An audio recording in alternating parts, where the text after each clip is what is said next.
Hey friends, it's me, Erin, your friendly neighborhood energy alchemist with today's Schumann resonance report for Friday, May 31st. Friday! And it is also my husband's 50th birthday. Happy birthday, Chad. Okay, you guys, we are in a releasing pattern. Now, we have not had this pattern of energy for quite a while. We have been in a receptive mode for quite some time. This is the first time I can recall seeing a releasing mode in several weeks.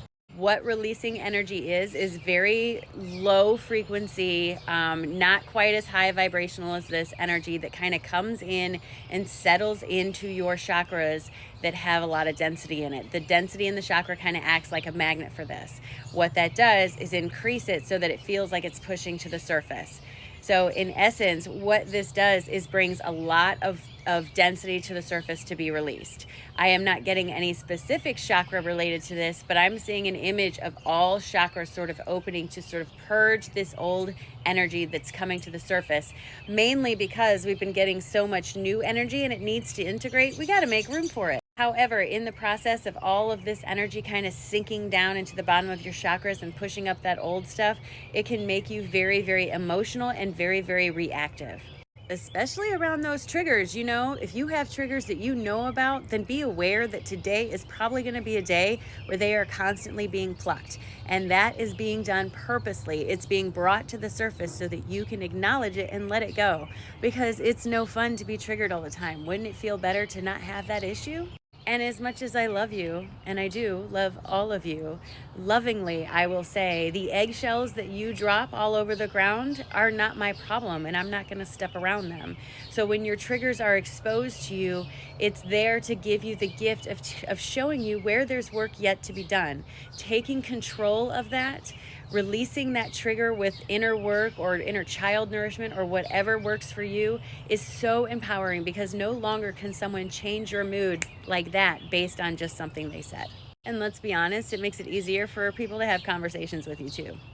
Physical symptoms around release energy tend to be more headachy, more achy areas, like your joints might be a little bit achy. You may have a little bit of an achy throat. You may have a little bit of an achy headache. This is all that density trying to rise to the surface. Take care of yourself. Listen to your body today. And as these emotions come up, do your best not to word vomit all over your friend at lunch today, but write them down or give yourself time. Make space for release of this information, this energy. Let it out. You don't need it anymore. All right, and here's our cards for today. So with all of this releasing energy, there is a lot of potential that comes up in your field. The reason this works is because this releasing energy is literally squeezing out the density from your space, leaving an empty place where that density was. That opens up the field of potential.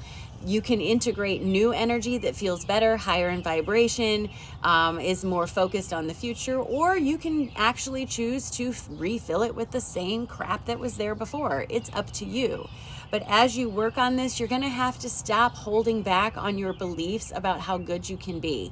You have to stop speaking negatively to yourself and start believing that miracles are possible for you, because they are. And if you don't think they are, they will never happen. But miracles literally happen all day long. You're breathing, you got up, you have clothes on your body, miracles.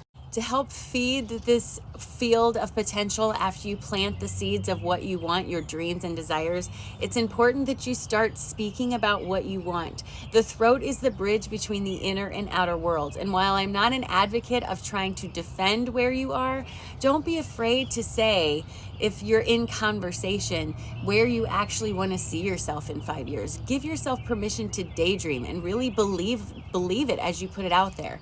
But do yourself a favor and be careful not to get caught trying to justify what you're saying to someone who just doesn't believe. If that's the case, change the subject. As you move forward, you're also being asked to listen to the inspiration that comes forward. I have been told many, many times by other psychics that where your passions lie are where your greatest gifts can be found. So that inspiration you feel, pull on that thread and follow it along to something new and try something new and see where it leads you. Don't get too in your head about it. This will help you to be more authentically yourself. And the more authentically you are representing yourself, the easier it is for law of attraction to work with you, to bring these things towards you instead of fighting against you and your disbeliefs. But as you move along, the number one thing is don't give up. Don't stop believing in yourself. Don't stop believing it's possible. Even when things start to feel like they're going wrong, you got to keep your eyes on the lighthouse and not get too lost in the storm, because we all have stormy moments. But if you choose to focus there, it's going to feel like it lasts forever. All right, and as we walk into this beautiful, beautiful sunny Friday morning, just remember at some time today to do something nice. Stop, take a breath, and remind yourself what a great day it is. Let's do it together. Man, today is a great day.